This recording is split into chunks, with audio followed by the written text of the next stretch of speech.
Stop, listen, and ask yourself, have you ever pondered at the idea that there may be something to the other side? If so, and you're hearing my voice for the first time, then you may have just fallen into the void.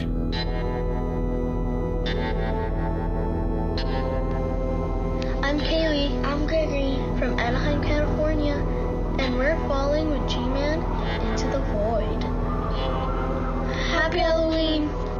Hey there, hello there, bats and ghouls, and welcome to a very special Halloween episode of Into the Void, the podcast that talks about anything and everything paranormal.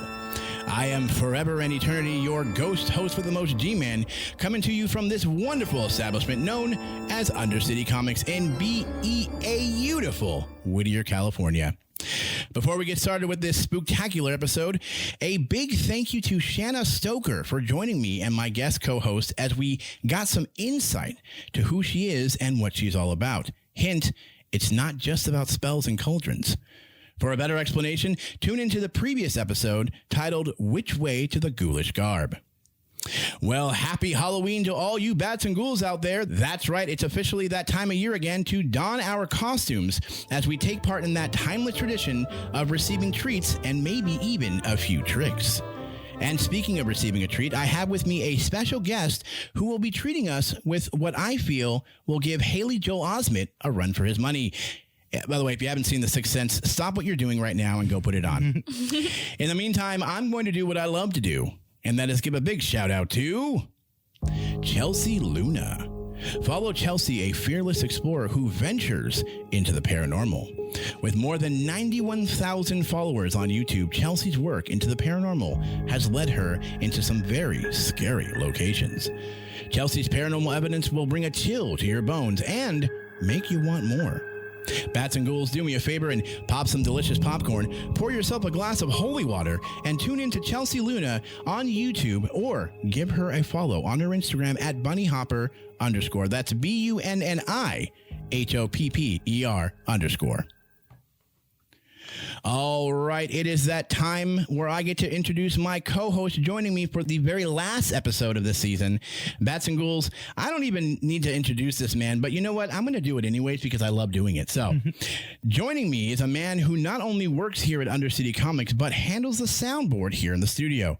When he's not busy working on his own podcast known as Keeping Up with the Nerds Variety Hour, he is winning the hearts of many with his charm and wittiness behind the counter. Bats and ghouls, please welcome the man of many nicknames, the one, the only, Mr. Raye, Squid Game Champion of 2021. Oh. Bravo. I honestly think I wouldn't survive so many games. Honestly, I think I would lose by the cookie thing. Oh, the cookie thing. Like I have that bad luck. It's funny. I was watching that, and my first thought when I saw that cookie was lick the cookie. And then when he does, I was like, aha, see, I could possibly maybe survive 2 rounds. Yeah. And then that's it. Even then, if I survive that, the glass thing, no chance. Right? Yeah. No. Oh, man. No. Well, Raye, welcome back, man. I'm so happy to have you on this Halloween episode. It's the final episode. The final episode. Can you believe that? Crazy. Oh, my gosh. a whole, what, 9 episodes this time. 9 episodes. Yeah. Not the 15 that we usually do, but you know what? The pandemic had caused a little bit of a problem, but we managed to get 9 episodes out this season. That's still pretty good. Yeah, I'm impressed. Yeah. Very impressed. So, as you know, it is October, so I got to ask you this question. Yes. Do you have a costume for Halloween this year? I do and do not. It's weird. Oh. I've been coming up with ideas, but last minute stuff happened as of money wise, but I did buy a Squid Games mask. Oh, just to have, okay. So that way I can just wear it. Are you the circle, the triangle, or the square? I got the triangle. Really? Yeah, I feel like everyone would get the square. Okay. And then I feel like everyone would get the front man mask as well too. Wow. Yeah. Okay. And then I know the circle are more like they do all the low tier work. Yeah, like the cleanup work, right? Yeah. I was like, I don't want to be a circle. I'll be a triangle. Like one above that. I'm kind of thinking. I'm sitting here thinking, like, which one would I be? I you know what? I have to say, circle. Yeah, I'm gonna say circle. You're gonna do circle. I don't really like to clean up that much, but you know what? I don't really want to be ahead of like everybody else, and I don't want to be the leader of like you have to go here. I'd rather just follow than lead. But at the same time, like a circle sounds, I don't know, whole. So Okay. Oh man. Well, again, it's so great to have you here on this Halloween episode. A lot of tricks and treats are going on.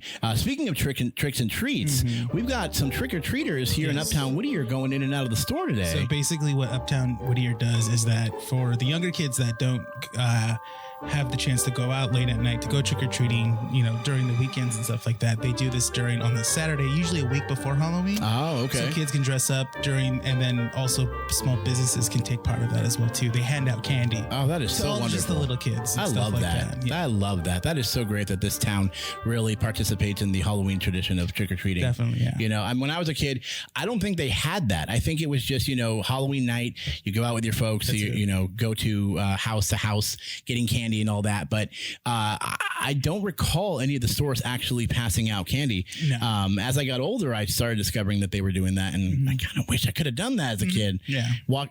Whittier College, they used to have little things here and there, but Uptown Whittier itself, the community coming together and saying, you know what, we're a store. We want more people to come in, but we also want to give kids a chance to trick or treat in a different location, not just a house, So, and during the day, that's a lot safer. It keeps it safe. Yeah, exactly. That's wonderful. Yes. Awesome.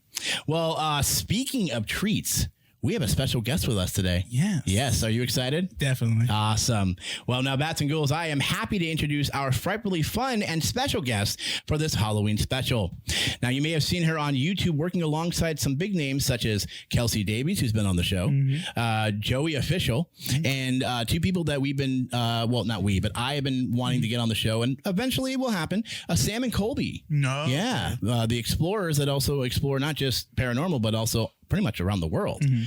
So if that's not impressive enough, she has been on many haunted locations, such as the Queen Mary here in Long Beach, California, the Conjuring House. Now we're talking the Conjuring House, not the movie set. Yeah. Yeah. Insane. We also got the Hotel del Coronado in San Diego, California, and the infamous Haunted Clown Tunnel. Yeah. If you haven't had a chance, check out that video. There are just really creepy looking clown, spray painted all over the walls and stuff. But not just that, but if you put your headphones on and you watch that video, you hear things that just make you go, why would you even go in there in the first place? Why? Yeah, why? Well, but our guest isn't just someone who investigates the paranormal. Our guest has a special ability that allows her to...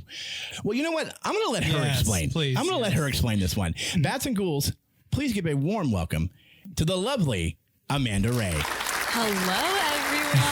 I'm so excited to finally be on this podcast. It was a long time coming. Oh, yes. And it's finally here. I was so happy that I got to contact you. And then I think we talked for the whole year before we were finally able to say, all right, the Halloween episode, this is what I'd love you to come on for. Oh, yeah. No, it was a long time coming, but Halloween, what a treat. This is great. Well, welcome to the show. And Amanda, by the way, happy Halloween. Thank you. Yeah. Not a better day could have come for me to come on the podcast. Right? But I was not aware of the stores handing out treats. Yes. So I feel a little bit tricked. Oh, no. She got the trick, not the treat this year. That's it. Next time. There is candy in the store. So if you want candy afterwards, you can get the treat then after the show's over. Don't tempt me. So, Amanda, as you know, this is a paranormal podcast, which means that we'll be talking about all things spooky. But first, in honor of Halloween, I would like to ask you this. What is your favorite part about Halloween? You know what? I think growing up seeing spooky stuff my whole life, I've always been drawn to Halloween, especially the dressing up and the candy part. Who doesn't love that? Nice. But I feel super lucky to come on here on Halloween because this is my favorite, I don't want to say holiday, but my favorite holiday, my favorite time of year. Okay. I love spooky season so much. I just got spooky tattooed. Oh, you know what? That's right. That's right. Bats and Ghouls. If you haven't had a chance, check out the video. Was it your TikTok? No. Yeah, it was on your TikTok. And YouTube. Yeah, and YouTube. And you guys, you and your friend Mackie, correct? Yeah. You guys both got tattoos. And I believe it said spooky. Yeah, right? our channel name is, we call ourselves the Spooky Boos. I love that. So I love that. That's really Spooky tattooed. It was my first one. Yes. Oh, wow. Yeah. Awesome. My mom was not happy. Now, I got to ask this question. How long did it take for that tattoo? Less than 30 minutes. Oh, okay. It was super, super quick. It probably took longer to decide what I was going to get than it did to get the actual tattoo. Well, it is smaller, though. So the smaller ones usually don't take that long to do. No, super quick. Didn't hurt, but. Oh, that's good. Yeah, I remember when I got my tattoo, Renee. Oh, man. I was in the chair for 3 hours. Whew. What'd you 3 hours. I got a Celtic cross on my right shoulder. Oh, Yeah. Okay. I got lucky because I was in the military, so they were giving out free tattoos, and I was going to get a small one, and then I paid extra a little bit, not too much. And the guy was just like, all right, I'll do it. And I said, how long do you think it'll take? And he's like, you're probably going to be here in about 3 hours. And I was like, 3 hours? Like, I don't understand. And then I realized, oh, well, look at the needle, look how small it is, all that stuff. So that makes sense for 3 hours. But yours, what, 30? You said 30 minutes? 30 minutes. I was in and out. Oh, that's good. I wish mine took 30 minutes. Oh, my goodness. Well, Amanda, why don't we let our bats and ghouls know who you are and what you're all about? Well, I think that the easiest way to describe it is people call me a medium. Ooh. And mediums are able to see and speak to spirits. I think we all do it a little bit differently, but for me, I've been seeing them for as long as I've been seeing living people. When I was about 3, like even before I was able to speak. So even before that, I was drawing the things that I used to see. So from a very, very young age, I've been seeing these things. And about 2 years ago now, when I was 19, quarantine hit, right?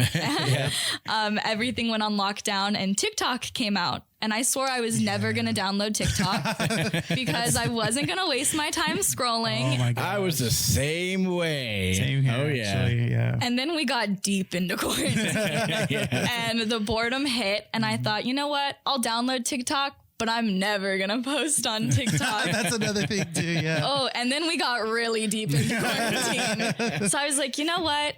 I was seeing all the haunted stuff come up and all the spooky stuff. And I thought going through it when I was young and experiencing the things I did, we didn't know why I was the way I was and why I saw the things I did. And we would have done anything. I would have done anything to have somebody who was going through similar things who might have had advice for me or just somebody to talk to about what I was experiencing. And I didn't get that luxury. So I was kind of thinking, you know, it would be worth it if I could help somebody.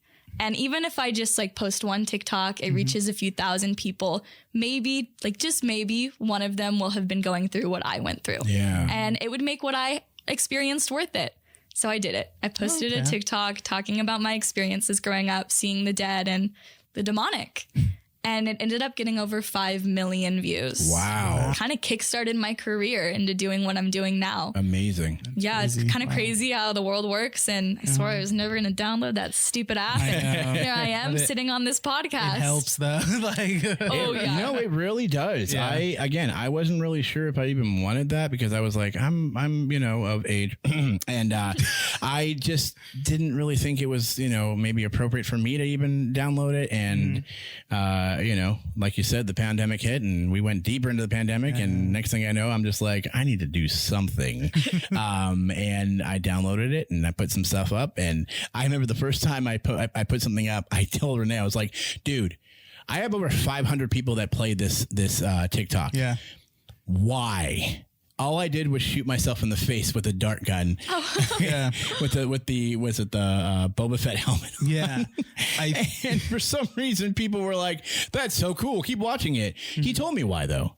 Do you remember what you told me? Well, because the hashtags, Yeah, right? the hashtags. Yeah, it was the hashtags. It's all about the hashtags. Yeah. You got to do like the most trending ones and then do the ones that you're trying to focus on as well, too. Yeah. So I'm assuming when you do yours, do you do like the trending, what's ever trending that week when you post, or do you put like paranormal and then, or like paranormal TikTok or something like that? You know what? I really slack. I feel like I get so into like the caption of the photo and trying to think of something funny and witty that then I run out of character spaces for hashtags. Yeah. But I always stuck with like, I started a hashtag. So There you go. Yeah, that's how you keep track of yeah, your I would stuff. do like Tales of a Medium Okay. or Nice. stuff like that, you know? And then anyone who searches my hashtag, every video pops up. Ah, okay. So that's what I stick with. Or like the trending. That's a good idea. I'm going to start taking notes. That's how you beat it, honestly. That's how you that's how you work the So algorithm. that's how you win Squid Games. Okay. Yeah. Awesome. Well, so as a medium, I always wanted to, as a medium, I'm not the medium. She's the medium.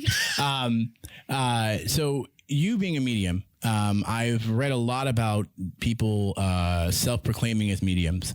And I've always wondered this question. Is it hard to sleep at night knowing that these spirits come to talk to you? I mean, when they're loud, it is. But for the majority of it, they are very respectful. Like, you have to think that these people were once living, you know what I mean? So just like there's kind people out there, there's impatient ones. Okay. And it's the same when they pass away. They are kind, they are respectful. And if I tell them like, hey, you guys, I'm just trying to eat some dinner, or I'm trying to crash out, can you come back later? Interesting. The majority of the time, they are totally kind about it. And they're like, of course. But on the other hand, when you pass away, like, all of those ideas that you have in your head of, I need to be like respectful, I need to wait my turn, sometimes they just leave.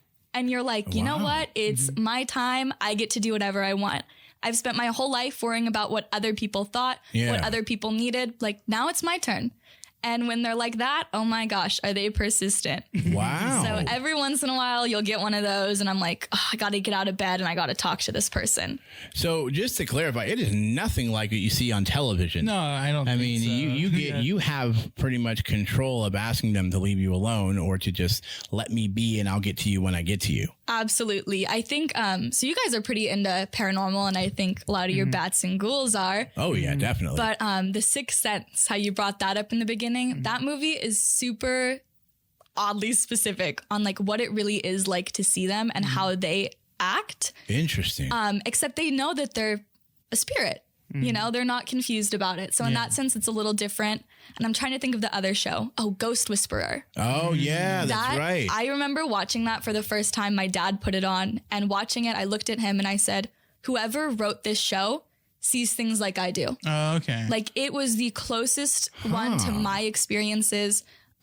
Except I don't help people cross over. Okay. Like, you know, that's not something that really I've dealt with. The majority of the time, it's getting messages across to their loved ones, not getting them across to the light. Nice. I love that. Getting messages across to loved ones. That's really cool. I do have a question. Is there a, when you say you're a medium, is there a way that you have to explain people that they get confused with, you know, as when they think of a medium and stuff? Like, is there any misconceptions that you have to kind of correct?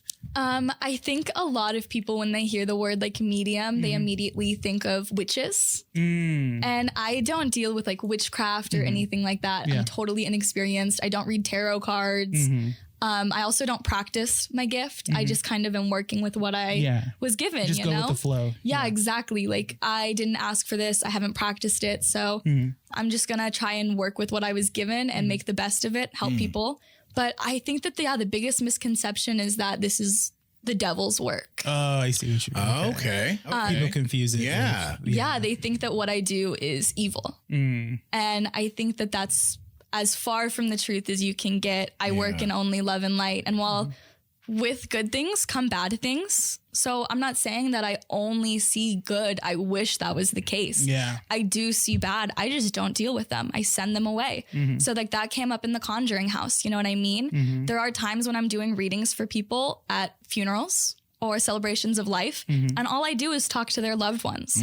And then there are other times where I'm flown to the Conjuring house across the country, and that's a place where I know the spirits aren't good. Yeah. So I'm going to be walking into a place of exactly the opposite of what I want to deal and work with. Interesting. Okay. So I kind of got to find a way to balance it out, you know? While I'm there, I went with Sam and Colby, and I told them, I was like, I want to help you connect with the spirits there, whether they're good or bad. I can talk to them. It doesn't make any difference. But I do want to let you guys know when something bad comes through, I am stronger than a lot of the things I come across, but I'm definitely not the strongest person out there, you know, in terms of keeping these things away from you, how you say, like, you worry about things following you home, you know? Right. That's my biggest fear, because the home I grew up in it had such a dark entity attached to it. So that's not something that I ever want to go through again, and something that I have to be very careful of when I put myself in situations like that. So getting the bad things to leave and the good things to stay, or making sure that the bad things aren't so dangerous that they could cause physical harm to anyone in our group. Okay. I'm glad that you brought that up, because actually I wanted to talk about this. On July 31st of 2020, you made a TikTok stating that you and your mother had come to realize your mother had come to realize that you were speaking to spirits at a young age. In this clip, you also mentioned about a previous home and some negative activity that was happening. So would you care to elaborate a little bit more on what was going on in that previous home? Yeah, so kind of it's where my story started. I moved into this home down in Southern California near San Diego County, and it was not a very old home, but it was in a very old area. And we actually knew the previous owner of the house, and we were the third. We knew the person who built it. He was like an aeronautical engineer. Oh, I wow. hope I said that right. So very, very smart. And it was a beautiful home overlooking the city. It was my worst freaking nightmare. From a very young age, we moved in when I was 1. When I was able to hold a pencil before I could speak, I would draw them. Oh, wow. And my mom thought maybe I was autistic because I had these repeating patterns of drawing things. And that happened from age whenever I could hold a pencil to about age 3, and I still wasn't speaking. Oh, wow. So she took me to my grandma, who happened to be a psychologist, and asked her, what's going on with my kid, And she was asking me all these questions. I was ignoring her, like I did with everyone. And my mom, gave her a piece of paper and a pencil, and she goes, watch what she does. So I grabbed the pencil and I start going to town, doing my circles. And my grandma points to him and she goes, what are you drawing? And I ignore her. And then she notices that in every circle, I do 2 little dots. And she points to the dots and she goes, what are these? And I go, eyes. And she goes, Amanda, what are you drawing? And I go, demons. And so that was my mom, her first horror movie moment, where she's like, what did my 3-year-old just say? Yeah. Took me home. And from that moment, I just started speaking in full sentences. Wow. And never stopped. My mom jokes.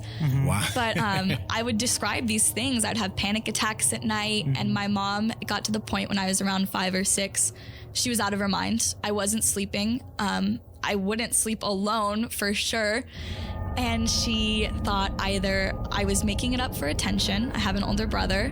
I was crazy and belonged in a white padded room in a little straitjacket. Wow. Or I really was seeing these things that I was describing, which is the worst case scenario. Right. So one night my mom was at her wit's end. I was in her room, of course, and she was on her computer in the corner. So her back was to the corner of the room and I couldn't have walked behind her. And I walked up to her footstool and I could see the back of her computer. It said Toshiba. So I remember that specifically. And I look at her and I go, Mom, he says don't. And she goes, don't what, Amanda? And I go, don't call a priest.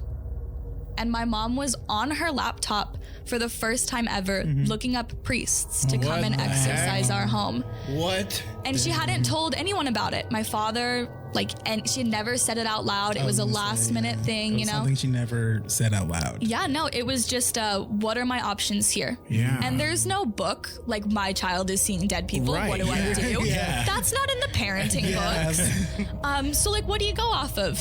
The Exorcism, horror movies, anything like that you can get information from. So she knew the next thing she had to do was call a priest, see if these things really were happening. And it was when I said, don't call a priest, that she realized somebody was standing behind her, reading off her computer screen and telling me what she was doing. Wow. So, of course, she called the priest. And how crazy is it? I always think this every time I tell this story, that you have to make an appointment with a priest. Right, yeah. To come to your home. So, of course, she makes the appointment. Things start getting worse. This thing in our home knows what's happening. So she sends my oldest brother to the Catholic Church. Also, we're not Catholic. But what else do you do but get holy water, you know? That's the next option before we can get the priest in. Yeah. And this part, I remember, I was probably 16 when my mom told me the full extent of this story. But when I was very young, again, 5 or 6 at this point, it was right after the previous experience.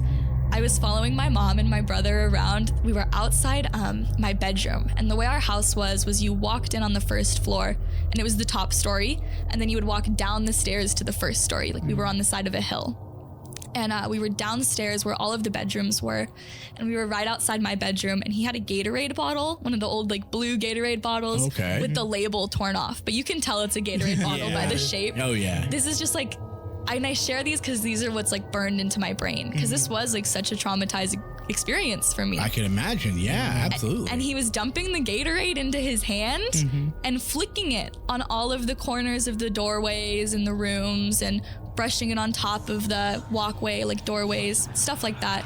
And I was standing behind them with my hands covering my ears, like rocking back and forth, begging them to stop, saying he's screaming, like, please make it stop. Like, stop pouring Gatorade on the freaking walls when this thing is freaking out so much about it. It just didn't make sense to me. And that's always been like in my head. And then when I was 16, I was telling my mom this story, or my brother this story, and my mom looks at me and goes, Amanda, it was holy water in the Gatorade bottle. That's what we were putting on the doorways and around the house. Wow. So for something like my mom had experienced, she knew everything that was going on, all of the cards that were in play, you know, the fact that it was holy water. I thought it was Gatorade. It's like, why is my brother just throwing Gatorade all over? Wasn't even questioning. Like, My spirit's just like, you're ruining the walls. it's gonna smell like grape Gatorade. Oh, God. That's funny. Wow. But so crazy. we moved out of that house because of this when I was around 12. Like it just got so violent, the hauntings, and like nothing like the Conjuring house or anything like that. It wasn't as like dramatic. As, No one's being picked up and thrown against a wall or anything like that. No, but cupboards were opening and cups would fly out and hit me and break. And like we were having physical attacks from this thing. So are we talking like scratches on the arm? Oh, scratches, handprints, like something had smacked me. Oh, wow. Whole 9 yards, you know? So we ended up moving out when I was 12 years old because of it, into a different city, into like a different town. And the next family that moved in, we got out as fast as we could. We had tenants. We didn't even sell the house, so we still owned it. Oh, wow. And about a week into us moving out and them moving in, my mom got an email from our tenants. And it said, this is going to sound kind of crazy, but we were wondering if you guys ever had any paranormal experiences in the home. Oh, man. And my mom just answered, why? Like, that's a good answer. Doesn't want to admit to it just yet. Like, why? And they go, like, don't worry about it. They go, there's definitely something in this house. And he calls us by name. Like, each of the family, he knows our names. Whoa. But don't worry, we like him. And that's, and that was the last we ever heard about it from them. But for me, like knowing that, and I'm 21 now, I have been racking my brain for years, thinking about how something that literally drove my family and I out of this home and was so bad for me in my life. Like I'm shaking talking about it. Yeah, I can see that. I can see your hand shaking. Yeah, that they move in and they're totally fine with it and it's peaceful and kind to them. That's something that like I've never understood and probably never will understand because I don't really have any interest in going back to that home. I was just that's very fair. I was just gonna ask you if you had any interest in going back maybe later on to see, you know, if you can get better answers. But I mean, from everything that you told us and what you experienced, I don't blame you for not going back. No, I'm good. I don't need to do that. My question is now, when you see stuff like that, or is it only when do you hear them, or do you actually also physically see them in your own eyes? Both. Okay. So when it came, I don't want to go ahead, deep down into it because I know how traumatized it was for you. Did you see that entity at all when you were little? Every day. Do you remember? If you want to, do you want to describe what it looked like? I was just going to say, you don't have to, but I totally understand if you don't want to. I'm very curious to know what it looked like. Yes. I'll just say like a lot of the majority of the time he looked like a shadow. Okay. Like he looked like the shadow of a man. I remember how tall he was. Every once in a while, like I couldn't see his eyes because he was a shadow, you know, but every once in a while I'd be able to see his eyes.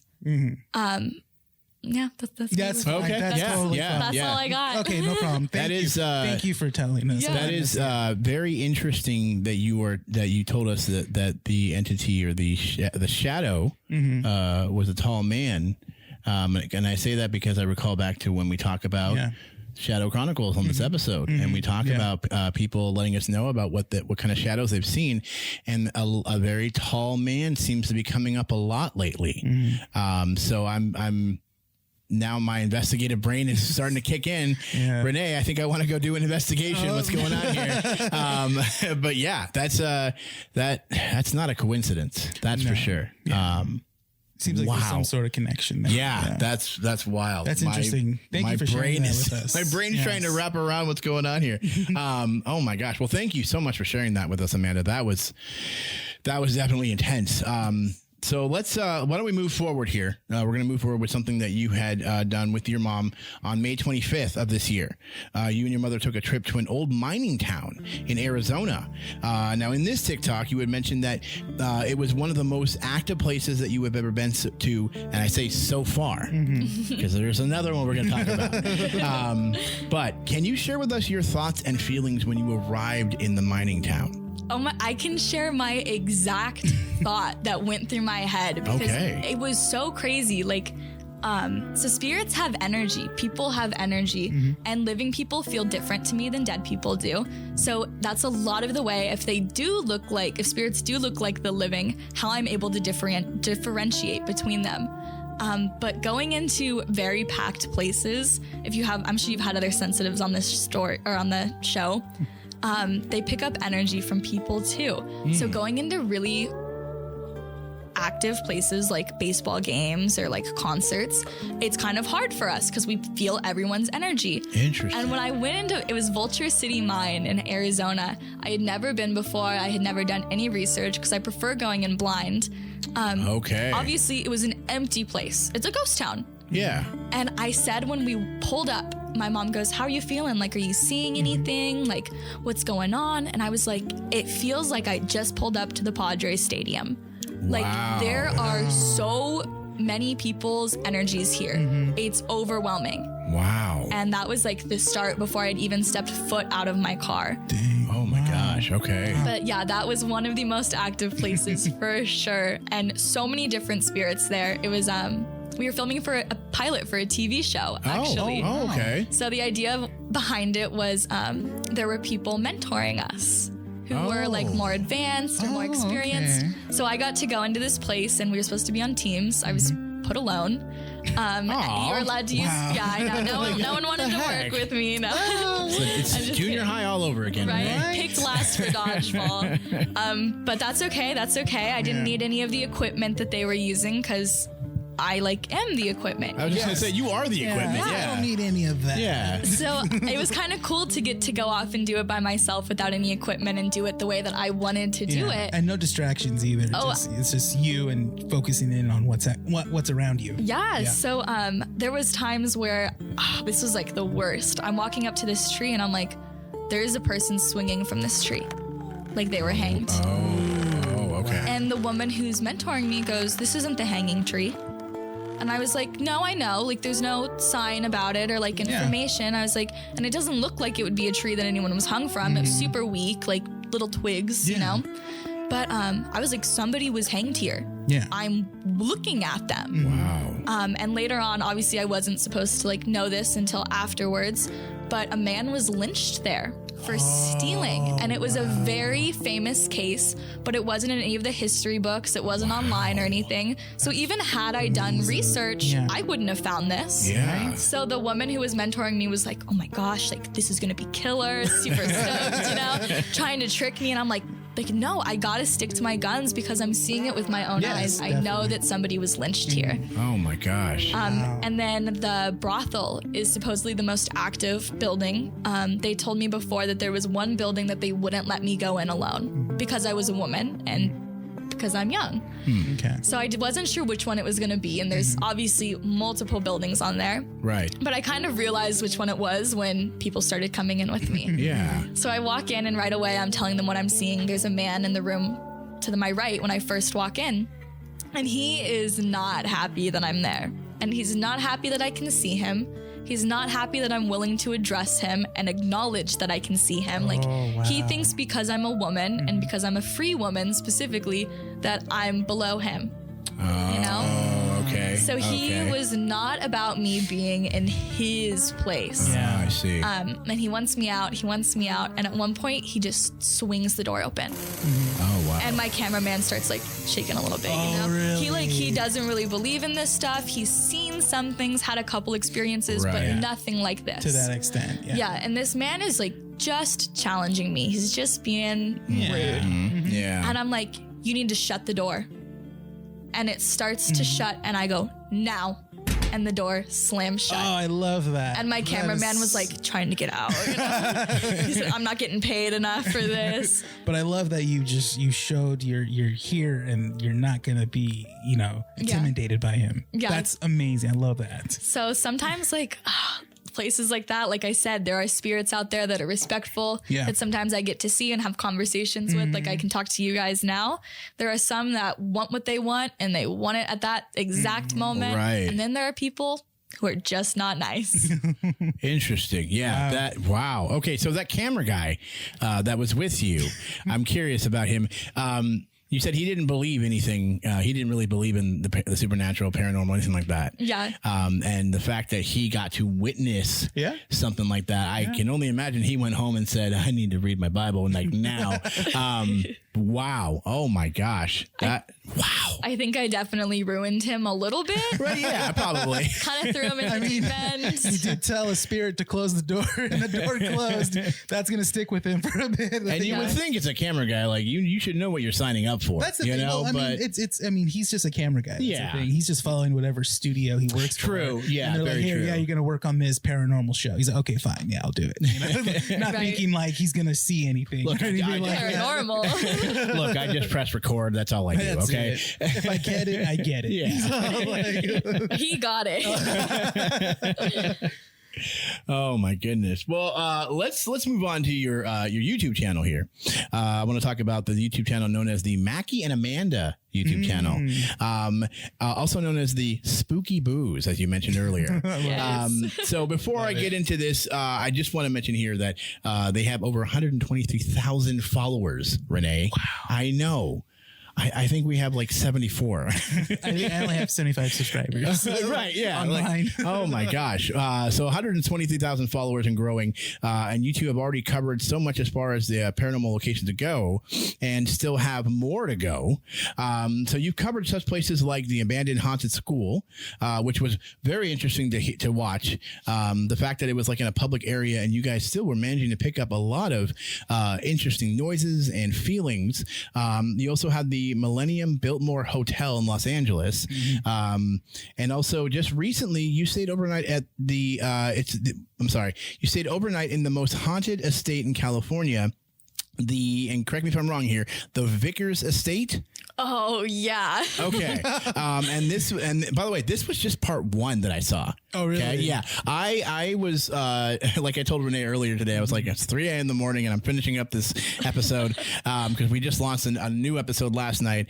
And this morning I told myself, all right, once I get up, I need to kind of watch some more videos, figure out, understand more about Amanda and Mackie here. And I watched this episode. And let me just start off by saying that screw the other hotel, by the way, that $8,000 whatever. Like, Rip. come on, that's ridiculous. I'm not saying I'm Bats and Ghouls. I'm not saying don't go to that hotel. I'm just saying if you want to do paranormal stuff, I'd rather you not. I am. Yeah. But this hotel that you guys found, now, was this random? Like, did you just randomly pick it, or was this another hotel that you had set and said, we're going to go to do this one later on? No, we were sitting out of this hotel that shall not be named. I'm not giving him any cred. Right. But we had just gotten kicked out. We never even made it to our room. And me and Mackie were sitting in the car. That's kind of where the video starts. Oh, yes. And, yeah. we were just like looking up haunted locations. We were in Ventura or near Ventura. We were looking up haunted locations near us. Oh, nice. Which, how crazy is that a thing that you can do? Yeah. And a couple popped up, but there was one that just looked way better than the other. So we went to the one that looked worse because we were closer. Right. So we pulled up and immediately we were like, this is going to be a great video. And we went to check in. And while we were checking in, we asked the woman, she's like, what room do you want? Like, do you have a reservation? And I was like, no, we don't. We hear that this hotel is haunted. We're into that kind of stuff. And she goes, oh, and like immediately looks up from her computer. She That goes, look on her face was like, she knew that you came to the right hotel. oh yeah, she goes, Okay. I know exactly where to put you. Oh, wow. And we were like, is this a good thing or is this going to be a bad thing? Yeah. Ended up being a great thing. And she put us in the Vickers Estate, which was the oldest building on the property. It was Okay. like the original OG building. Wow. So there's 3 rooms in this whole building, which seems insane. Definitely not like a normal inn or hotel. Right. And we had the entire building to ourselves. Wow. So not only that, but like when we checked in, the girl, we asked her if she'd had any experiences, of course. And she goes, I have, but I've only been working here for a couple of months. And it was probably 10 at this point when we checked in. She goes, the like people on the night crew, which it's always the people on the night crew. Yeah, it's always the night crew, It's right? always the night crew. Yeah. They're like, she's like, they're gonna know. And so we're like, all right, when do you guys switch? She goes 11:30. I said, okay, we'll be back.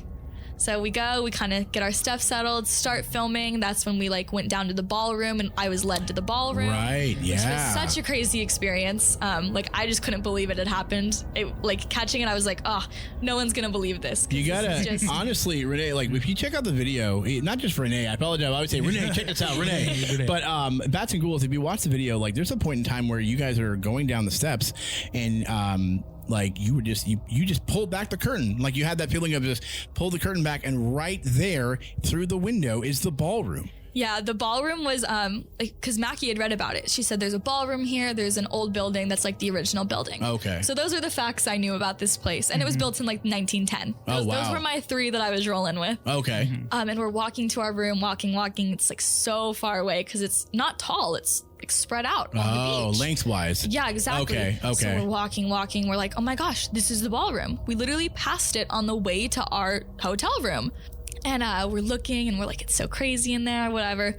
We continue on our way, throw all our stuff down. And then probably 25 minutes after sitting in our room, we hear somebody walking in the like building. It's so hard to describe because it's not our room, but it's the building. Okay. So you open your hotel room door and there's like a seating area, like benches and a table and stuff, and then the stairs that go down.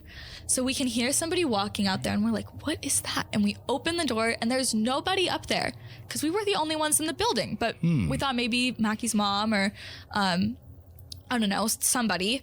So we open the door, nobody's there, and I see somebody walk down the steps. So I'm like, Mac, like I follow him. And the same thing happened at Hotel Del Coronado, which was, I don't know if you saw that video. Oh, yes. Another insane thing where I did have a spirit lead me somewhere. Yeah. That was interesting. The Kent room. Yeah. So I get led down the stairs and we're walking and it's just this small room. There's literally nothing there. So Mackie goes, all right, like let's head back up the stairs and like we'll just like start filming, I guess. And she's already on the stairs and I just happened to open the only curtain in this building, this small little section, thinking it's going to be a window to outside, like windows are. Right. And I open it and it's facing into the ballroom. Like there's a window into the ballroom. How weird is that? Yeah. And my jaw just like drops and Mackie goes like, what is it? And I was like, you're literally not going to believe what I'm looking at, like where this curtain leads to. What our room is directly above. What the ballroom. heck?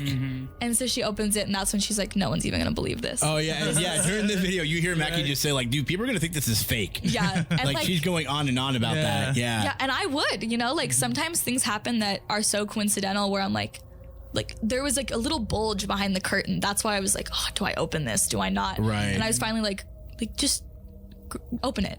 So Yeah. I did, and that's what I saw. But we ended up getting to go into the ballroom later on. Oh, when we finally nice. hooked up with the night crew, we walked in and she's like, Mackie, Amanda? And I was like, oh, like, did the last girl tell you we were coming? She's like, no, I watched you guys on YouTube. And I was like, this is my worst nightmare. Like, I'm so embarrassed. I'm already turning red. But I'm like, oh, no freaking way. Like, we're here to film.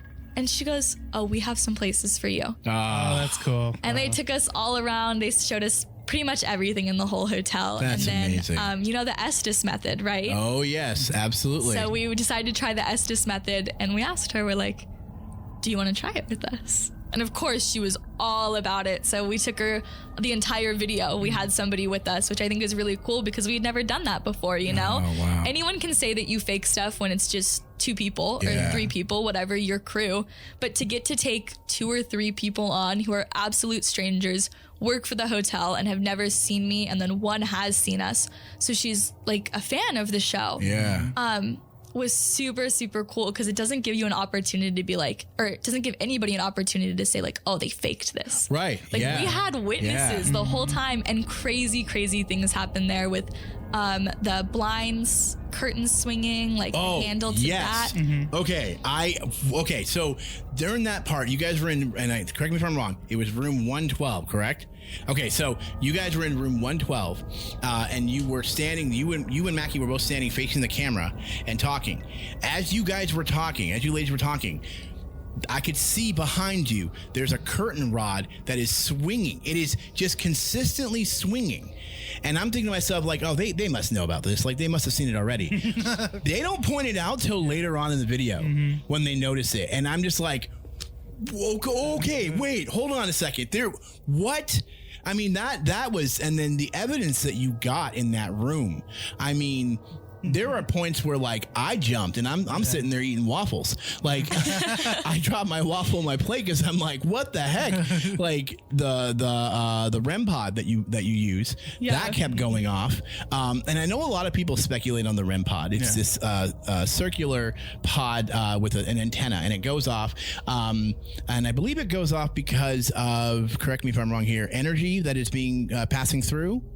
It's actually motion censored. So like if this was the, it's a podcast. I always forget. No one can see what I'm doing. I have a water bottle. She has her water bottle. She's got her hand on it. Okay. She's I'm like 3 inches away from it now. No, but it has an antenna coming out of it, and the antenna is super thin, like antennas are. Yeah. And if you get about like 2 or 3 inches from it, it sets it off in the direction that your hand is. So there's 4 different colors on top of the REM pod, and depending on where your hand is, like that's the color that goes off. And not only that, but there's also a temperature gauge on it. So it detects like major temperature changes, which people oftentimes say they experience when a spirit's in the room. Right. Which is absolutely true. Which gets very cold, right? Well, depending on what you're dealing with. Okay. Spirits are very, very chilly. They just get super cold. But like negative entities, like I remember sitting in the Conjuring house in the basement. Obviously, we're in the middle of Connecticut. It's pretty cold. It's like almost underground. I want to say it's underground. Yeah. I am cooking. Like I'm sitting in a hot sauna. Wow. Because something negative was coming through. Interesting. Like depending on what it is, depends on the temperature change. Yeah. But it does detect when somebody's close to it or major temperature changes. Okay. Yeah, this thing kept going off. They weren't even anywhere near it. It was on a table near the curtain in the window, and it just kept beeping and going off. And every time, I'm such a kid with these things. Every time it goes off, I'm like, oh, like every single time. But I mean, it was, talk about your paranormal evidence. I mean, and that's what I'm really liking about watching all this paranormal stuff, is that it has advanced so much from, I'd say, 2000 all the way up to now, with all the technology that people have created to be able to read energies, fluctuations in temperature. I mean, just amazing. I mean, you use there was one guy, I think he was using a thermometer just to measure the temperature in the room, and you see it drop, and you're just like, but it's a thermometer. Like, and we're talking like the laser thermometer, though, not like the one that you put under your tongue. Yeah. If that thing dropped, I'd freak out. Yeah. Apparently the entity is sick.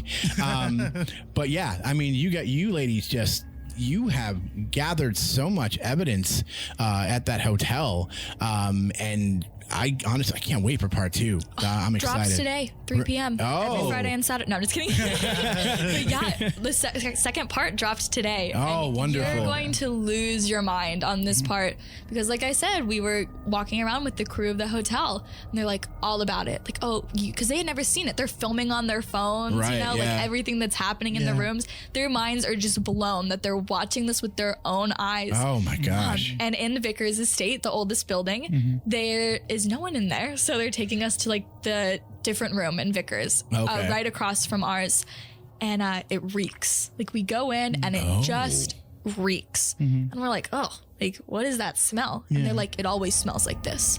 Like, we have guests come and complain, and like, we've changed carpet. Like, we have literally done everything that we could do to get this smell out, and it's just not. So we bring in the music box. Have you seen that? Yes, that music box. I saw Sam and Colby do an episode. I wish I could remember where it was at, but it was the first time I had ever saw the music box being used. And then I saw you and Mackie had one. I kind of want one now because it's creepy awesome. It's so creepy. The music it plays just makes you go, no. But at the same time, like, it's really cool how it works. And I love how what it does and how it picks up whatever that motion that goes by it. But the noise, the music box noise, just, I mean, makes it so much worse. It ups the creep factor by 10. It really does. Wow. But yeah, go ahead. I'm sorry. No. It's a podcast. It's for tangents, right? But we're sitting in this room and we bring out the music box, obviously, because we know that something's in this room trying to communicate with us. Right. And I'm not able to hear it as well as I wished I could. So we bring out the equipment, and that's kind of what we do it for. Like, we have a medium on our channel, which we're super lucky for, that we get to experience things and show them in from the perspective of someone who sees them, So we're super lucky that we get to do that. But because you guys can't see the things that I do, I can say there's a spirit in the corner, oh, it's a man. But when I take that EMF reader, when I take that K2 reader, whatever meter, and I put it in the corner and it all of a sudden spikes right where I said I saw someone, that's like why we use the equipment to validate. So that's why we have the music box. Or when there's spirits that I'm not able to communicate with, or they're not able to communicate with me, that's just another line of communication for them to use. Yeah. So we set up the music box facing one corner of the room, and we're all sitting there. And we recorded probably 45 minutes, a conversation that we had with this entity in the bathroom. And it was just back and forth, answering our questions, responding, to the point where I was like, can you make the music box go around one full time?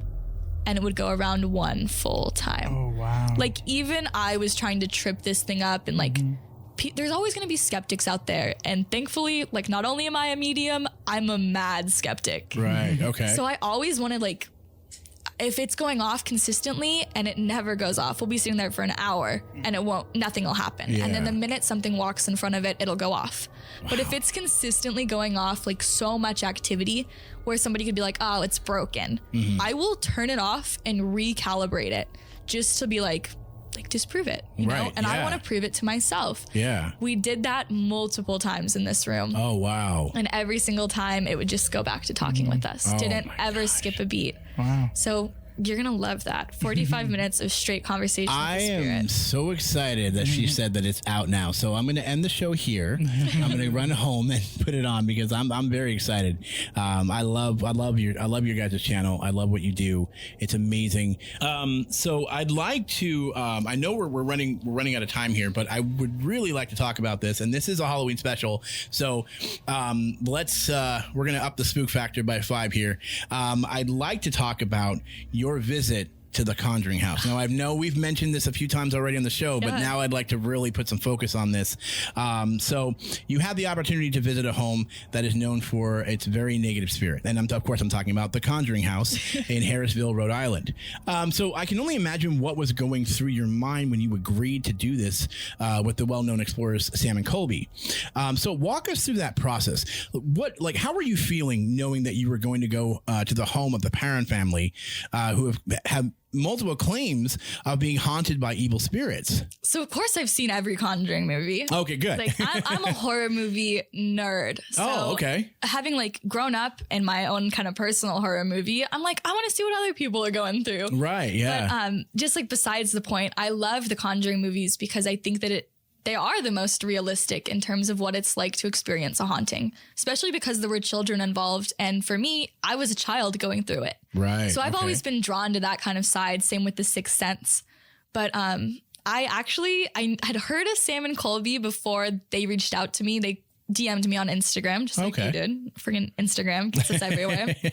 But I saw that my best friend Mackie was following him. So I screenshot it and was like, oh my gosh, you won't believe he just reached out to me. Sent her a picture and she's like, you got to call him, see what they want. And they had just messaged me that they were working on this project, that they were going to go out to the East Coast, go to the Conjuring House, and they were looking for a medium to bring along to share like what they experienced. And I was like, well, if you want someone who can speak directly to spirits and see spirits, then like I'm the girl for you. And we hopped on a call. They told me that they were going, invited me. And for some reason, I agreed. So about a month later, I was on a plane headed to New York, across the country by myself. It was my first time, not for a vacation, but to go visit the Conjuring home. And when we walked in, they asked me, they're like, what do you feel? You know, like what's happening here? And I was like, honestly, it's not that bad. Like it kind of reminded me of the house that I grew up in, that same feeling. But I knew that there were other things there that weren't good, even though the spirits that I was seeing when we first walked in weren't that bad. So like right when you walked in, you could already start seeing different spirits. Yeah, right away. And I asked the owner of the house, Corey, I picked up on a couple of things. I asked him if he'd ever had a medium come to the house before. And he goes, of course. And I was like, what are your thoughts on it? He goes, it's kind of a mixed bag. Like some see stuff, some don't see stuff, whatever. So I asked him, I was like, have you guys had any experiences with the woman in white? And he like stops and he looks at me and he goes, what do you mean? Like, yes. And his daughter, Madison, had experiences with the woman in white. So from like the first 10 minutes I was there, I saw a spirit that was well known to the family that they had physically seen as well, and described her to a T, and then 2 children. And I told him about the kids that I saw. One was very shy and didn't really want to come out, but the other one kept peeking his head around the corner, you know, kind of like a come chase me, come play with me, which I've experienced with kids before. So not unusual either. Okay. And he goes, people do report children being here. So right when I got in, I was already experiencing seeing spirits like I always do, but especially in that house. And then as the night went on, especially when we went into the basement and the upstairs middle bedroom, more demonic things came through. And when that happens, usually all of the good things dip out, like they leave. They don't want to be around that. So we were alone in the house with these things. Oh my gosh. The fact that you all 6 of you? It was you, Sam, and Colby, and then there were 2 other ladies. Stas and Kat. Yes, and they were there with you. What was really interesting is watching the video with Sam and Colby with those ladies, and the opening that they give us, talking about their experience there and how they're still feeling it even afterwards, made you definitely go, all right, this is going to be interesting. And also what I found interesting was, correct me if I'm wrong, you had to sign a waiver, correct? Yeah. That I've never heard of anyone ever going to a haunted location and having to sign a waiver. Why? Can I ask, why did they ask you to sign a waiver? Oh, it was like front and back, small print. They like crammed as much as they possibly could onto this piece of paper. Wow. But basically us signing our like rights away to sue in case we were, it literally said like demonic possession, injury. And when we're like, oh my gosh, we have to sign a waiver. Corey's like, yeah, just in case like you get scared and jump out of a window. Like, what the heck? Or something possesses you and you jump out the window. Wow. You know, basically just saying that we won't see the house, that it was our own fault. We knew what we were walking into. We knew the spirits that we were about to deal with. And of course we thought we understood, but I don't think that you know what it's like in the Conjuring house until you are actually across the country standing in the house where these events took place. Right. Yeah. I mean, I feel like it's like that for any place that you go to, where, you know, you're never going to fully know and understand until you're there. But I mean, to, like you said, be in the Conjuring house, on the other side of, you know, the US, in an area that you are completely unfamiliar with. I mean, that obviously had to have raised the spook factor by 10 and more. But yeah, the fact that you had to sign a waiver, that tells you something, you know? Yeah. Oh my gosh. We got to sign the wall afterwards though. So it's like worth it, right? Oh, that's cool. Like, yeah. Yeah. Oh, that's right. There's a wall there where people can sign. It's like, I survived the Conjuring house. Yeah, barely. I'm surprised there's no t-shirts that said that. Oh my gosh. Well, so there's a point in time during the episode where now you talked about the basement. Now there's a point in time where Sam and Colby go down to the basement. They went down there to basically try and get more evidence of any type of paranormal activity or entity, negative entity that was there. And Bats and Ghouls, if you get a chance, go back and go and watch that. You'll see what they go through. Yeah. But we're not here to talk about Sam and Colby. We're here to talk about you, Amanda, because there's something that we didn't get to see. And that is, while they were downstairs, you were upstairs. So could you let us know, like, what was going on upstairs? Now, I know you had mentioned it earlier beforehand, but if you can give us more detail about what you were experiencing while they were downstairs experiencing something at the same time. Yeah, so we were all down in the basement at the beginning, and then something came through that, like I said, like, I couldn't promise to protect myself or especially them from. I didn't want to set them up to fail. I didn't want to set myself up to fail and put them in danger or any of us in harm's way. So I stopped the seance and I let them know what had come through and what was in the room with us. And I asked them how they wanted to proceed. And the girls wanted to leave and the boys wanted to stay, which is totally like, this is their job to capture that evidence and to prove. And I'm just there to let them know what they're with, trying to prove the existence of. Right. So I go upstairs with the girls and they stay down in the basement alone. And while we were up there, like, you asked what was happening? Nothing. Like, we were all sitting on the couch where we had first done the Estes method in that room. All of us had our shoes off and we couldn't walk around because the floors, the house is so old, they creak. So any slight movement you can hear through the whole house. So we were sitting on the couch, all three of us, this tiny little couch with our feet up on the couch because you can see under it. We don't want something grabbing our ankles. Right. So barefoot, feet on the couch, and we're just on our phones trying to forget that we are in the literal conjuring house. And we can hear the boys down in the basement, the majority of the things they're saying, we can hear them moving. And all of a sudden we hear a huge, like a tap, like a creak almost. Okay. And we're like, what is that? Like, that was absolutely upstairs behind us in the room where Carolyn Perrin had been thrown against the wall. Whoa. Like, that's the wall that she hit when they thought that she was dead. Right. Yeah. Okay. So it's in that same room. That's where the basement door is. And they're like, go check, go check. So, of course, I'm the one who has to get up. The blonde's always the first one to die in the horror movie. But I'm the one who gets up and I creep over, super quiet, and I peek around. And there's nothing in there with us. The boys are still down in the basement. We can still hear them. So I know that at least they're not dead. Yeah. And we're all fine up there. So I tiptoe back to the couch and I sit down and I pull my feet up. And then all of a sudden, maybe 5-10 minutes later, we hear the boys go, go, go, go. And we're like, oh my God, what is happening? We're up here alone. And we hear them running up the two, like, it's like one side and then it turns, it's a sharp left. Okay. And they are banging on the door. And we're like standing in the living room, like, why aren't they coming out? And I run up to the door and the latch is completely pushed down. Oh my God. And they're locked in the basement. Yeah. Now, in that video, I recall seeing that when they closed the door, there was no latch that went down. No. And I think I'd rewinded it over and over to double check. And yeah, you can see it is open. Absolutely. And I did too. And the thing that was so crazy to me is while I was trying to pry that lock up so it was back on the door and they could push it open, it was so pushed down that the red paint on the door had been scraped off where the lock was. Like, whatever pushed this thing down and locked the boys in the basement and us away from them was strong enough to peel the paint off the door with this metal lock. Oh my God. And like in the video you see, I'm like, I literally broke a nail.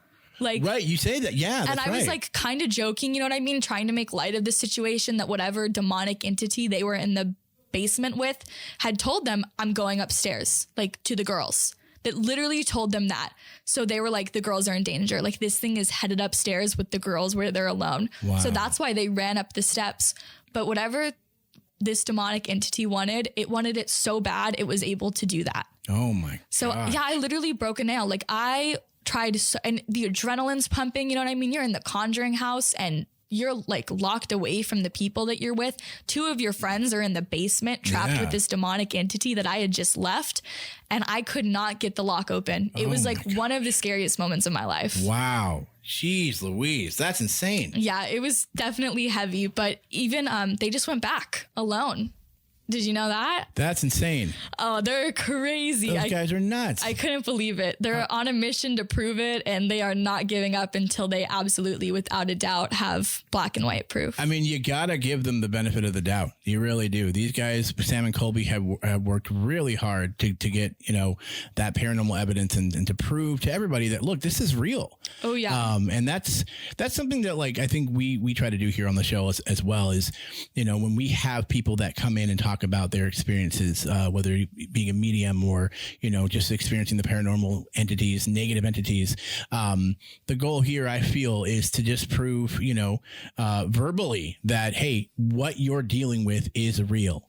And sometimes it's not a joke. At the same time, like this show, we also tell people, like, be careful with what you do, whether this can follow you home or not, doesn't matter, because there are repercussions when it comes to dealing with the paranormal. Absolutely. And oh my gosh, those two are nuts. But you're crazy enough to even go and do this, Amanda. That's insane. I know. What was I thinking? But you know what, though? I'm glad that you did it. I'm really happy to know that you and everybody else were safe. But I got to ask this question, and that is, like I mentioned before, in the beginning of the Sam and Colby video, all four of them are talking about their experience and what they're still experiencing after the Conjuring House. Did you experience anything negative, or did you experience anything afterwards? Let's say, like, I don't know, maybe a week after you had visited that house or a couple days after? Yeah, I wanted to say no, but yes. Oh, okay. And I and my house have never had any experiences really since we moved out of the original home where I had all those bad things happen. And about a week, maybe a week and a half after coming back from the Conjuring house, the way our house was there's two doors on either side and there's a couch. So it's a small walkway to get past the couch into my bedroom. Oh, okay. And I had a blanket ladder up on the other side wall. So I could walk through pretty easily, but I walked in the bedroom, realized that my cup was empty for water, walked back out into the kitchen, and then when I was walking back into the bedroom, so I was gone for 30 seconds max, filling my water cup, my blanket ladder was standing up in the middle of the walkway, balanced. Like so much in the middle of the walkway that I wouldn't have been able to just walk through. I had to turn to the side and shimmy through to get back into the bedroom. Whoa. So I stopped and I asked Brendan, and that's my husband. I was like, did you move this blanket ladder? He was in our bedroom. And he's like, what? And I was like, come here. I shimmied past it. I was in the bedroom. I'm like, come here and look at this blanket ladder. And I showed him and he goes, no, I didn't touch it. And I was like, I just walked out of the bedroom to get water and turned around and came back. This blanket ladder was not like this until I walked back. Oh, and boy. he knew how long I was gone, 30 seconds, he was there when I grabbed my cup. He goes, okay, I'm not down with that. And that was all we talked about it. I moved the blanket ladder back. That was it. And nothing really ever happened again. The other day though, Brendan, I was at Mackie's house and we were filming up in LA or something. I called him to see how he was and he goes, there's a lot of energy in the house tonight. Whoa. Okay. And he's never said that to me. Like Brendan didn't know what I did for like how I see dead people for years of us dating. Cause I had to get him attached first, you don't just drop that on someone. I had to wait till he really liked me. First date, by the way, I see ghosts. Like that's not a thing. I'm out of here. But he had never said that before. So when he told me that there was like a lot of energy in the house and that he could feel something was there, I was a little freaked out, like a little taken aback. Like, what do you mean something's there? Like, who's with you? And of course he's like, I have no idea. Like, I don't see them. So we just like let it go. And then I got home and it was probably 2 days later. And I asked him, I was like, yeah, that was super weird that you had brought that up. He goes, no. You know what was super weird? What happened after that phone call? And I was like, what happened after the phone call? Like, don't leave me hanging like that. He goes, our couch, which we had now moved to the other side of the house. Right. Very small room, so not that crazy. It was pushed up against the wall on the back and then the right side. So it was in a corner. And he goes, I had just vacuumed all around it. I had just pushed it out to vacuumed behind it, and then pushed it back up against the wall. I'm 100% positive. He goes, and then I was in our bedroom, which is against the living room. And he goes, I heard this crazy noise and I didn't know what it was. And I just kind of like looked around the house. Nothing was like thrown. Nothing was on the ground. Nothing. I don't know. It sounded like sliding. He goes, but I didn't see anything. So I just like went back. And then later he walked out of the room and our couch was completely maybe a foot or two off of the wall and towards the middle of the room. Whoa. So something had pushed our couch away from the wall and slid it across our living room floor. Whoa. Yeah. Okay. And he just didn't tell me about it until I got home. And so like a couple things have happened. Yesterday I was sitting in my living room and like I said, we didn't have any experiences in our house until I left the Conjuring house. Yeah. I was sitting there alone with my cats. That's embarrassing. No, that's going to be on a podcast. I'm not a crazy cat lady. No, it's fine. It's fine. I am a crazy cat lady. But I'm sitting in the living room and I have my headphones in, like my AirPods, and nothing's even on. So there's literally no noise in the house. Like I just have headphones in and nothing's playing. And then all of a sudden my Alexa goes, now playing Van Halen. Whoa. And full blast just starts playing Van Halen. And I'm like, what the heck? Like, my cats don't talk. I didn't say anything. Like, what in here just made the Alexa turn on? Whoa. So I'm like, whatever. Like, Alexa, turn off. She won't turn off. Alexa, turn off. She won't turn off. So I have to like literally get up, move all my stuff, walk into the room and turn it all the way down, like just to silent. Wow. And I haven't had any issues since because the volume's all the way down. But that was super weird. That is strange. Just happened to happen when I was in the house. Yeah. And again, after you had visited the Conjuring house. Yeah. That's interesting. And this is not one of those 3 a.m. Alexa challenges or whatever. This is like middle of the day. Yeah. Wow. It just and like just unexplainable. And a lot of times I see things in the house, you know, like it's totally not unusual. I didn't feel anything in the home with me. Huh. So that was a little freaky for me. Almost like this was under the radar of you. Yeah. Wow. Which made me a little bit nervous. Right. Yeah. Que pasa? Yeah. But yeah, that was literally 2 days ago. Wow. Oh my gosh. I don't know what to say right now. I know I wanted a great Halloween episode, but this was way more than I thought it was going to be. A treat. Yeah, definitely a treat. Yeah, Bats and Ghouls, I said a treat. This is definitely a Halloween treat. Oh my gosh. Well, I'm a little speechless right now because I'm trying to comprehend everything. You know, you have people that go to these very active places and then they come home and then things start happening at home and you watch these videos and you watch these TikToks or these Instagrams and you go, all right, that could be faked. But then when you really pay close attention and you learn about where they've been or the history of the house or the location of the house, that's when you start to go, there's a huge possibility here that you do have something. Yeah. I mean, there are I know there's sections of TikTok that you can go to for spooky stuff. And I do watch that stuff, but then it makes me go, like, how much longer do I need to watch this before something happens at my house? Yeah, like, am I inviting something in? Exactly. That's a subject, actually, that I would love to talk about with you or anybody on the show about, is it possible to watch somebody do their paranormal exploration and then somehow invite an entity through technology into your own home? Because there have been paranormal claims of that. And I'm like, trying to figure out, is this really a possibility? I mean, have we gotten this far in technology where, spirits are like, I'm jumping into that screen to come out into your house? Like, yeah, that is, if you've ever seen Casper, you'll see him jump into the power lines, to that scene or whatever. But, oh my gosh, Amanda, wow, that's insane. I would love to continue on more about this. We are out of time, unfortunately. But I would love to have you come back on the show and tell us more about your experiences with, talking to spirits, other locations. And please, by all means, invite Mackie to come onto the show. Yeah. I think it would be great to have her on the show as well. Amanda, this has truly been a lot of spooky fun, and I personally can't wait to watch more of your spooky adventures. You and Mackie, or I should say, the Spooky Booze. I'm sorry we ran out of time because I wanted to talk more about the Spooky Booze and how it came up, but we'll definitely come back to that for sure. We could talk about it for hours. I swear, it's hard when you're like passionate about this stuff. But luckily, I'm not too far from you. Oh, great. Wonderful. So real quick, before we end the show, could you let our Bats and Ghouls know where they can follow you to watch you interact with Beyond and more? I would say probably the best place if you're into the spooky stuff is on my YouTube channel that I have with Mackie. So search Mackie and Amanda and we will be the first ones to pop up. And then if you kind of want to see more of my personal story and what I've experienced, I'm Amanda Raye Official, RAYE official on all platforms. Awesome. Wonderful. Oh, this was great. All right. Well, I believe that is all the time we have for this episode. If you like what you heard here, be sure to tune into any of our previous episodes, which you can find on Apple Podcasts, Google Podcasts, Spotify, iHeartRadio, and of course, Amazon Music. Also, give us a follow on both of our social media pages, Facebook at Pod Paranormal 87, Instagram at Void Podcast 18. You can also visit our website, intothevoidpod.com, to check out all our latest in-studio pics and more. Did you know we have a channel? Well, be sure to like and subscribe to our YouTube channel, Into the Void Podcast.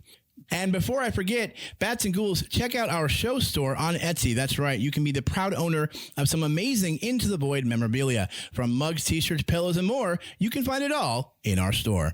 Visit Etsy.com and search Into the Void Shop Store. That's Into the Void Shop Store. Well, once again, a big thank you to Amanda Raye for joining me on this episode. Amanda, thank you. This was spooky fun. Definitely, I think this is probably like the top Halloween show that we've had so far. So thank you so much for sharing. Thank you for having me on. No, Halloween's my favorite, and this is something that I've lived with my whole life. So to get to come on to a platform like this and share it with other people who are interested is just, I feel so lucky. Oh, that's great. That is wonderful. This has been such a great episode. And speaking of episodes, Bats and Ghouls, this was the final episode of the season. And, I just would like to say thank you to all our Bats and Ghouls. You have made this show so special to myself and the team. A big thank you to the team also, and all the hard work that they have put into this season. As we all experienced this year, the pandemic has taken a real toll on all our lives. But you, Bats and Ghouls, have made this season amazing. It's been fun and just all around spooktacular. I mean it. Thank you so much from all of us here at Into the Void for making this show just what it is and helping us grow. All right, Bats and Ghouls. Well, I have got to give the Wolfman a flea bath. So until then, I'm G-Man, and I want to thank you for falling with me into the void.